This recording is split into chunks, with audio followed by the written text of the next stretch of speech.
Good afternoon, everyone. And Thank you, Subrit and Dean and the staff for organizing the event. And of course, also thanks for the Office of Research, Dr. Klanov, and the AI Initiative for the funding. And today, Sudipta and I are going to talk about AI-assisted nanoparticle discovery for its particular application of COVID-19 virus capture and kill. So the pandemic has been around for a couple of years now, and since it has begun reducing its devastating societal and economic impact has become a major research focus. And the big question that we are trying to focus on here is how to prevent virus spread in public spaces. And on their not very recent funding from NSF, Dr. Seal and his team have been working on designing nanoparticles that can actively capture and kill these viruses. The experimental designs can be both costly and time-consuming, and the machine learning can help reduce that cost and the time to discovery. So the aim of this project is to assist and optimize nanomaterial design using machine learning. So in this case, we are using converter nanoparticles. Just by using normal light, it's going to have UV, A, B, C region emission, and that emission is going to kill the virus over time. And then the part of the hypothesis was to make a coating layer on PP surfaces through layer by layer coatings, all in the nanometer region. The particles are in the region less than 20 nanometer. But one of the things we want to make it more effective was if we can have some kind of organic molecules on the surface, mostly drugs, if we can, while the viruses are coming, they'll be attached to the surface and then they get the UV and then get killed. So this particular project that Ozlem is going to describe, just to understand and design what are those type of drug molecules or organic small molecules that we can use on the surface, because there are millions of them out there. Go ahead. Yes, so this spike protein, which is a protein on the SARS-CoV-2 virus that causes the COVID-19 disease, and the oligomer binding definitive prediction framework is what we have designed and used for this purpose.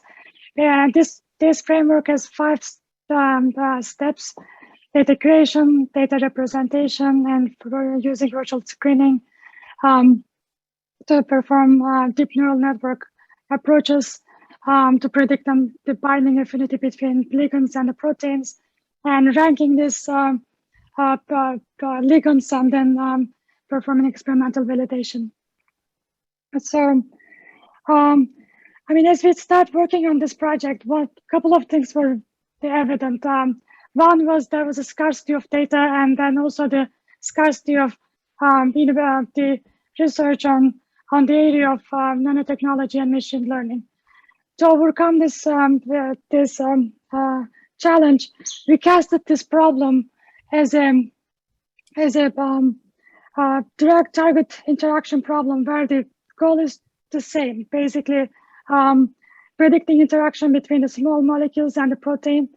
But in this direct target interaction research area, there's a lot more data and also a lot more research to build upon. So hence the direct target interaction prediction in the title. So we focus on, we have 4 different research focus areas as we've worked on this. The first focus area is the data preparation, and the second one is problem formulation and modeling, and model explainability and interpretability, and the in-lab validation and computation of the computational processes. Algebra prediction, sorry. First, we are going to focus on advanced data preparation.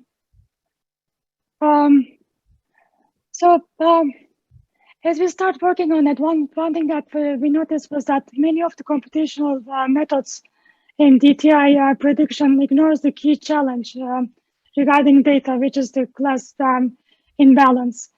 That might be because when you look at, for instance, some of the results from our own study, the first table here shows the computational results and then the table below shows the experimental ones.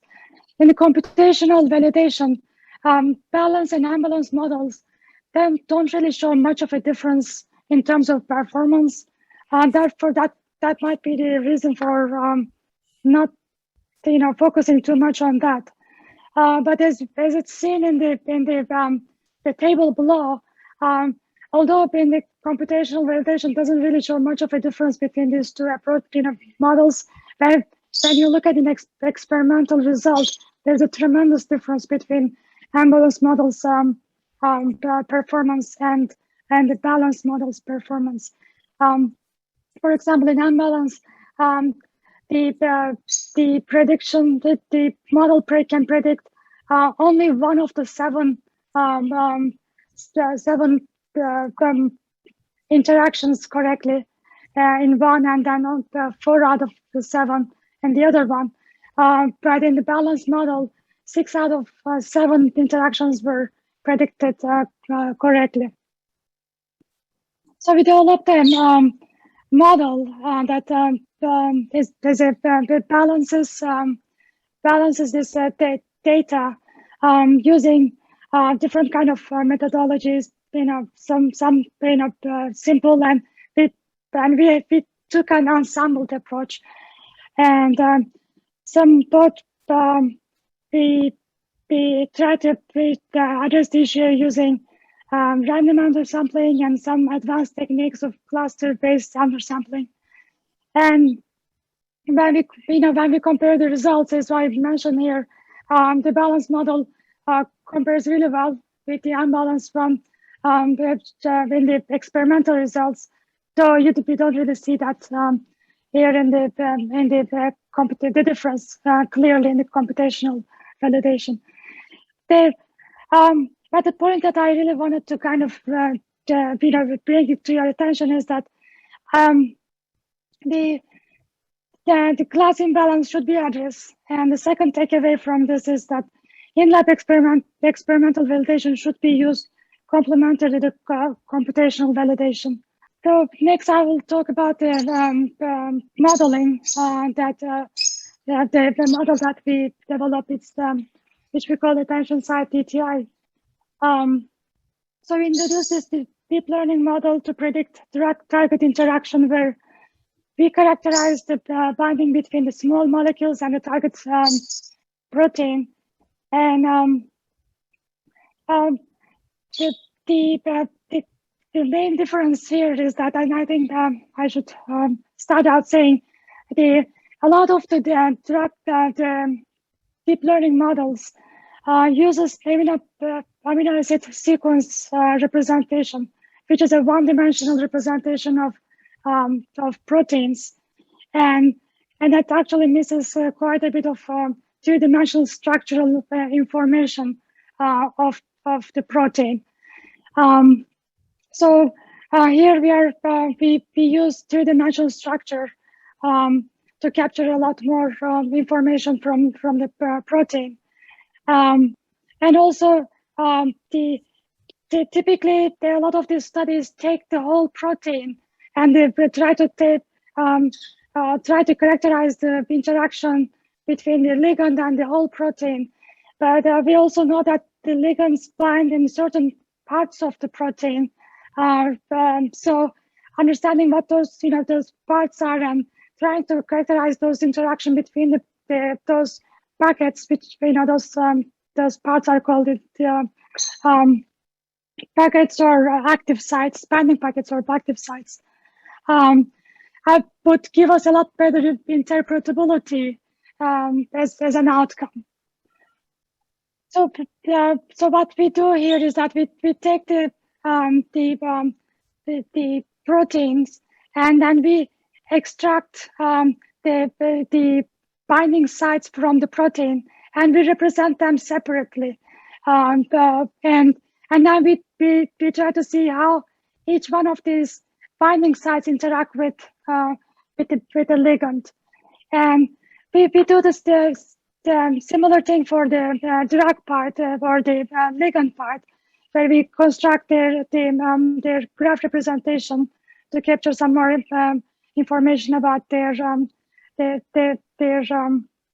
molecular structure, and then we feed out this two graph construction into graph convolutional neural network, and to extract embeddings. These are vectors where we put them into a matrix, and then we apply attention mechanism to basically to discover relation classification, but to perform the relation classification, to capture rational information in biochemical sequences using attention based on the bidirectional LSTM networks. This also helps understanding what part of this how this interaction happens, where it happens, and hopefully give us a lot more information about these interactions, that where we can bring it back to lab experiments. So for our test, we use these three most commonly used data sets. The first two are experimentally based, looking at the ligand and the protein target interactions, and the third one has some experimental data, but predominantly has a lot of computational developed decoy interaction information. Here in this result, I'm showing the results from the human data set, and the results on the other data sets are similar. So we are comparing our model, which is represented in the last bar here, and we are comparing it to several different traditional machine learning algorithms, as well as the two pretty recent state-of-the-art approaches. So the drug VQA was published in Nature about, I think, a couple of years ago, and they had pretty good results on this drug-target interaction prediction. And this year, the Bridge DPI was also, I think that was published in Oxford Bioinformatics, and the result was somewhat better than the previous one. But our result seems to be, in terms of these metrics, which are pretty commonly used in machine learning validation metrics, see that it outperforms these two models in most of the metrics, except for the precision. Especially in recall, it really performs so much better than the previous ones, meaning that we can pretty accurately detect the true positives. Then, in addition to that, we are that provides quite a bit of interpretability, partially because we are looking at some of the packets separately, and I'm going to talk a little bit more about the model explainability with. Here, what we are looking at here is that I'm going to talk about a particular ligand that we tested both in the lab and also in our model. It's called darunavir. Has a very good interaction binding affinity with this spike protein. So in this green one, we see this the spike protein structure. And the one that is colorful one shows the binding sites on spike protein colored in different colors for each binding site. And right above that, the heat map shows all the binding sites on the y-axis, and its interaction is shown in different colors.